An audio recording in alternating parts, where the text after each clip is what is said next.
All Indiana Politics is your premier source for Indiana politics, focusing on issues that matter to you. I still want us to be the best in the Midwest. We can't afford another lockdown. Give the citizens of this country the relief they need. Education in the state of Indiana remains priority number one. In-depth, nonpartisan coverage. We don't know exactly where the economy will be in January. People are worried with good reason. Exclusive interviews with Indiana's political leaders. We have the resources here in the state of Indiana to care for those who are in need. Expert analysis on critical legislation. We need to reform those laws. This recovery is going to take some time. We've got to anticipate that there'll be a budget shortfall. From Wish TV, this is All Indiana Politics Podcast on the All Indiana Podcast Network.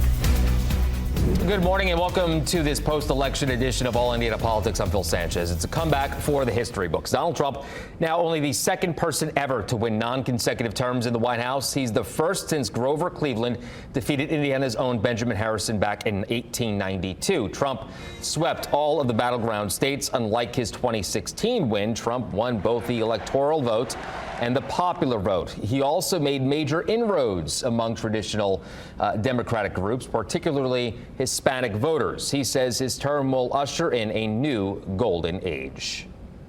We're going to help our country heal. We have a country that needs help, and it needs help very badly. We're going to fix our borders. We're going to fix everything about our country. And we made history for a reason tonight, and the reason is going to be just that. Trump's victory elevates 40-year-old J.D. Vance to the vice presidency. He's the first millennial and the first Marine Corps veteran. He became to either become vice president or president. And meanwhile, Vice President Kamala Harris is urging her supporters to back the peaceful transition of power. Harris conceded the election on Wednesday. She says that she's proud of the way her supporters ran her campaign. She says her campaign was about bringing together people who love America. Harris told her supporters not to give up the fight. And so to everyone who is watching, do not despair. This is not a time to throw up our hands. This is a time to roll up our sleeves. This is a time to organize, to mobilize, and to stay engaged for the sake of freedom and justice and the future that we all know we can build together. Harris's boss, President Joe Biden, also has vowed a peaceful transfer of power. Trump will be sworn in as the 47th president of the United States on January 20th. Now, Republicans also swept the field back here in Indiana as well. Senator Mike Braun easily defeated former Superintendent of Public Instruction Jennifer McCormick. This is the sixth consecutive governor win for the Republican Party. Braun won a six-way primary in May that was the most expensive in the state's history. In the Attorney General's race, Todd Rokita got nearly 60% of the vote on his way to a second term. And in the U.S. Senate race, Congressman Jim Banks beat two challengers to win the seat Braun is leaving behind. Now, Braun is already laying out his plans for his first days in office. Our Garrett Berquist tells us what we can expect over the next 2 months. 55% of Hoosier voters picked Mike Braun. He says that gives him some leverage in the State House. I think it's an honor. And it's a big, like I said, platter of opportunity, and I'll accept it humbly and try to engage everyone in my own party along with good ideas across the aisle. Braun says he'll spend his first 90 days in office reviewing what does and does not work in every state agency. He says some items will take more than one legislative session. He especially zeroed in on lowering health care costs. Those percentages are shameful. Our general health as a state and the cost of it, something that if we get that correct, that will singly be better than what we've probably done collectively over many generations of past governors. Among Braun's first tasks will be appointing dozens of agency heads and senior staff. I asked him what he's looking for as he decides who to hire.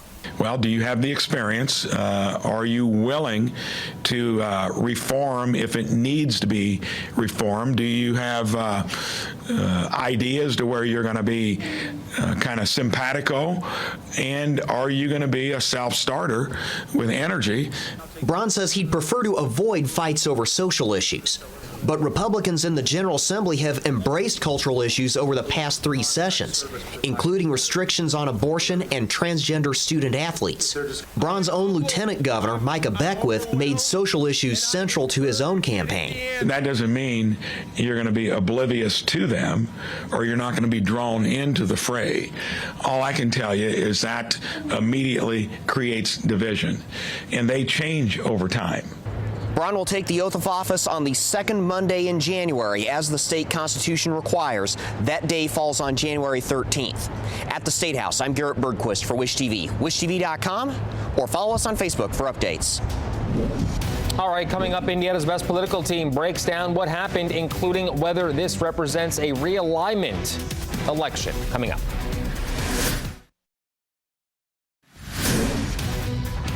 Welcome back to All Indiana Politics as we welcome in 2 members of Indiana's best political team, Republican Allie Bartlett and Democrat Dana Black. So much to unpack from this week. Let's begin with the big one. Donald Trump is on his way back to the White House. This time he won both the popular vote and the Electoral College. He also won, or at least overperformed, in some urban counties. Allie, we'll start with you. Is this a political realignment and an emergence of a new Republican coalition, in your opinion? Yeah, I think this is just a referendum on the policies that we've seen for the last 3.5 years. I mean, especially the fact that Donald Trump won the popular vote. There's just no room to push back on the fact that everything that was coming out of the Biden-Harris administration was not a reflection of them listening to the American people. The American people are pushing back on those policies that led to historic levels of inflation. It's the economy that people care about. It's their public safety. It's immigration. It's stuff that impacts people every single day. And going out there and talking about issues like abortion, while they're impactful to people and they're emotional, it's just a reflection of the fact that the Democratic Party was not listening to American voters. And Dana, you were with me on election night. This continues a pattern that began to emerge back in 2020, as you know. Trump made inroads into traditionally Democratic groups, such as Black and Hispanic men. So how does the Democratic Party respond to this in the next term? Well, obviously, we have to, listen more, as Allie said, but he really didn't improve that much with the Black vote. It was the same in 2020 as it was in 2024. Also, he actually didn't receive more votes this time. He actually received less votes. It was just less people decided to participate. And we have to find out why those folks decided to stay home. I find it disheartening still, though, that people would rather go with someone who already said, I'm going to apply these tariffs, and everybody knows that tariffs are going to mean higher costs on goods for you and your family. So if was it really about the economy? Because he already said he's going to make life harder for you on the goods and services that you purchase. He's also going to put a vaccine denier in charge of our health care. And Elon Musk is going to be in charge of whatever that new department he is creating. So I don't even know if it was really about policy, which is really scary to me, because all of the policies that Donald Trump offered up are going to make life harder economically for the American people. Allie, of course, is shaking her head in disagreement. So, Allie, I'll let you respond. Specifically, the tariffs, which I've heard a lot of Republicans also push back on as well. I've even heard some conservatives say that, hey, that's just a tax. Look, at the end of the day, Donald Trump has already served as president of the United States, so he has a track record for us to look back on of success in building up the American economy. I mean, I've seen news stories as early as this morning about companies already seeking to move their manufacturing back to the United States hours after the election was called. I mean, we're seeing impacts already on our economy, and I think that's what we're going to continue to see. And I think, just to push back on Dana's point about Robert F. Kennedy and Elon Musk and others that Donald Trump will likely include in his administration, I think that's a huge part of why he won. He has shown that he is willing to broaden his circle to people that reflect the desires of the American people. Americans want to make our country healthy again. Americans want to have medical freedom. Americans want to see our infrastructure improve. All these things that these people that are not bureaucrats, they're not, these run-of-the-mill politicians that the Democrats tend to include.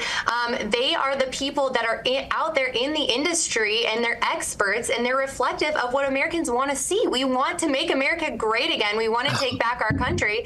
And this is why he was elected. That's why he won the popular vote. Go ahead, Dana. Jump in, 30 seconds, respond, and then I got to move on. Yeah, first of all, he wants Trump loyalists. He doesn't want people that are actually experts in the field that they're going to be representing. That is scary to put somebody who is totally unqualified to run an agency in charge of an agency. So, Dana, given how this election went, were Democrats right to pressure Biden to drop out after that first debate?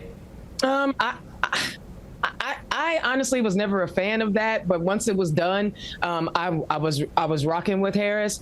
I felt it looks like we got the same outcome anyway. And unfortunately, what did we do to Vice President Harris's opportunities for the future? I don't know. We can sit back and second guess the decision, but the bottom line was Biden still had to say, yes, I'm going to step back. He didn't have to, even though he was being pressured or people were coming at him. He still made the conscious decision to say, I'm going to step back for the better good of the country.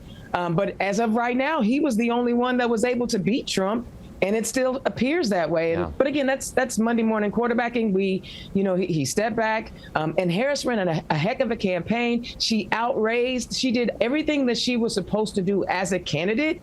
Unfortunately, people wanted the 34-time convicted felon over the prosecutor. They wanted someone who was found guilty of fraud over someone who prosecutes frauds.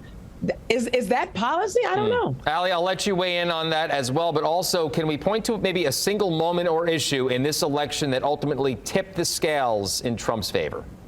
Yeah, well, if what Dana's saying is true, and I'm not saying that it is, but doesn't it really say something about what Americans want if they are willing to elect that person? I think it says that person is listening to them and reflecting what they want to see changed in this country. I mean, from the beginning, I've said it on this show several times, the polling to look at in a presidential race is issues polling. It's the economy and immigration. Those were the two biggest issues that impact people every single day. Identity politics is a losing game, and that's where the Harris campaign tried to go, and it doesn't work because Americans are Americans, and they don't want to be shoehorned into one specific category. I think that really angered people. I think she lost a lot from her base, and that's why Trump was able to connect with young voters and black voters and Hispanic voters in ways that Republicans haven't in ages. The top-down mandate from the Democratic elites when it came to having Joe Biden step aside, I think it was signed, sealed, delivered right then and there. Dana, I'll let you respond to that. Also, Allie brought up a good point about polling. Can we, at this point, what are our thoughts on polling? I think the polling was correct. The polling in all, especially the battleground states, had it within 2 or 3 points, and Trump won in 2 or 3 points. It could have went either way, so that polling was okay. Now, here's the thing: it's interesting when people talk about identity politics, but we need to understand that white people are an identity too. And so when you say that, people in Puerto Rico and co-sign saying that people in Puerto Rico is a garbage island, or that the immigrants who are here legally should be rounded up and deported, that is just saying I want to protect white supremacy. So stop saying that identity politics is only about people who are brown, black or brown. White folks want to hold on to white supremacy because they feel safer that way. But it didn't impact the Hispanic vote at all, Dana. But see, a lot of Hispanic folks don't want to be classified as black or brown people. There's that. I mean, honestly, the anti-blackness in America is real, and it's astounding. And that's why a lot of people are saying, don't call us BIPOC, call us black and the other people of color, because there's no solidarity when it comes to black people. Okay. All right. Hey, Dana, Allie, stay with us. When we come back, we'll turn to the state level results. Stick with us. We'll be right back.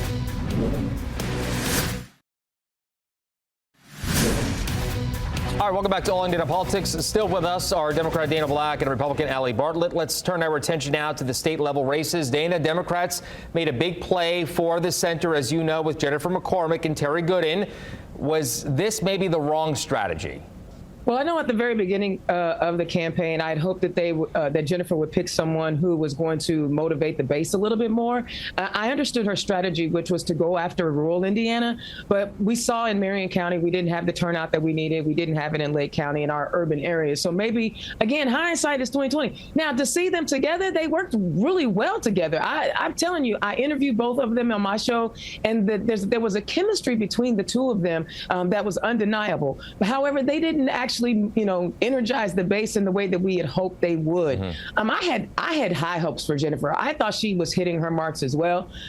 We knew it was going to be tough, but we also were I was hoping that Rainwater would do a little bit better in pulling some more of those Republican votes. That's why we thought we had a chance, but he actually did worse this go around than he did in 2020. Yeah. So I was hoping he would get about 10 or 11% like he did in 2020 election, and that would help Jennifer. But again, we didn't get the turnout that we needed in our urban centers, so I'm not sure if we did, we energized our base like we should. Turnout always plays a role, right? Allie, Mike Braun's transition team includes 3 alumni of the Mitch Daniels administration. Does that suggest some similarities between Braun and Daniels?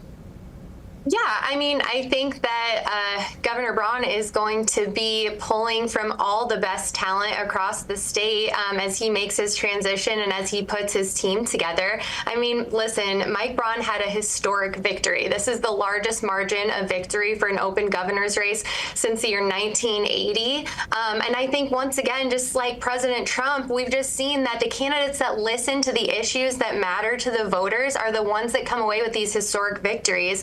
And the same can be said for Hoosier voters. Mike Braun has listened to what they wanted every step of the way, and that's going to be reflected in his legislative agenda as well. Allie, Braun made no mention of his new lieutenant governor, Micah Beckwith, in his victory speech, as you know. He said that he wants to avoid some of the social issues that Beckwith ran on. So how could that impact maybe their working relationship? I don't think it will impact their working relationship. Look, obviously everyone knows that they do have some differences, but Governor Braun has recognized that they do have differences, but that their differences can be productive because it helps bring more people together and hopefully can work in a productive way. And I know that it's Governor Braun's priority to do so. Staying on that topic, Dana, could Beckwith turn into maybe a distraction for the Braun administration? We already know he's a chaos creator, so I imagine it's going to happen whether Mike Braun wants it to or not. Mike Braun's going to do his very best to keep a lid on Beckwith, but you just can't keep a lid on somebody that says, if you don't assimilate to the American way of life, we're going to round you up and deport you. Which, honestly, which American way of life are we talking about? But secondly, I hope that Braun expands who he talks to. I have yet to see real dialogue with Black and brown folks in Indiana, so I hope his cabinet reflects, the other 15% of our state population, and it's not it is devoid of real diversity. So I'm hoping, listen, I want these guys to be successful because Indiana right now is at the bottom of every statistical category. We need to talk about maternal health care. We need to talk about teacher pay. So I want these guys to be successful because Hoosiers' lives are depending on it. No doubt. I think that should always be the case, regardless of who's there, regardless of your ideology. You should always be rooting for them to win because it impacts all of us. Allie, is there any chance of that happening with what Dana was saying about maybe bringing in some other voices, some other, thought processes into his administration? Yeah, actually, I agree with what Dana said. And actually, in some statements, post-election statements that Governor Braun has given, he's fully acknowledged our shortcomings and where he wants to focus his time and energy, maternal health being one big priority that he's brought up repeatedly. And I do think as we continue through the transition, people will be excited to see some new faces at the table and giving input that we haven't seen before. Like, obviously, there is a wealth of knowledge and talent to pull from that have experience and have worked for productive, successful governors before. But I do think you're going to see a lot out of the Braun team that is new and innovative and forward thinking as well. Before we wrap up, ladies, and I appreciate you coming on, I want to look ahead to the legislative session. The makeup of the General Assembly has not changed, obviously, though. The governor has. So this is for both of you. Keep it quick. Where are some places you see lawmakers working well with Braun on, and where might there be a little bit of friction? Dana, you first, 30 seconds. Well, hopefully there'll be a little bit of more work in collaboration and infrastructure and making sure that we get high-speed internet all over the state, because there are still counties that are struggling. We also have some healthcare deserts, so I believe that there are enough people that care about the lives of Hoosiers that they can try to work on those healthcare deserts. Also, another area I think they need to work on is housing, affordable housing at every economic level. So hopefully, those things can come together. Again, I want people to be successful because Hoosiers need that. All right, Allie, 30 seconds to you. Take us home. Yeah, I agree. And, one of the benefits of our Governor Braun is that he comes from the legislature, so he is going to have a very unique relationship with them that I think will be really productive for Hoosiers. I think they're going to look at property taxes, school choice, and improved education outcomes, and affordable access to health care, just to add on to the things that Dana said. And I think you're going to see a lot of alignment between the legislature and the governor's office, just because he does have that experience to work with them productively. Well, we will be watching it, living it, and, of course, talking about it here every Sunday morning. Thank you so much for joining us. Good to see you both. We'll talk soon. Thank you. We'll be right back. Thank you for joining us for All Indiana Politics this week. We'll be back here next Sunday morning at 9:30, and be sure to check out the All Indiana Politics podcast online at wishtv.com. Have a great rest of your weekend.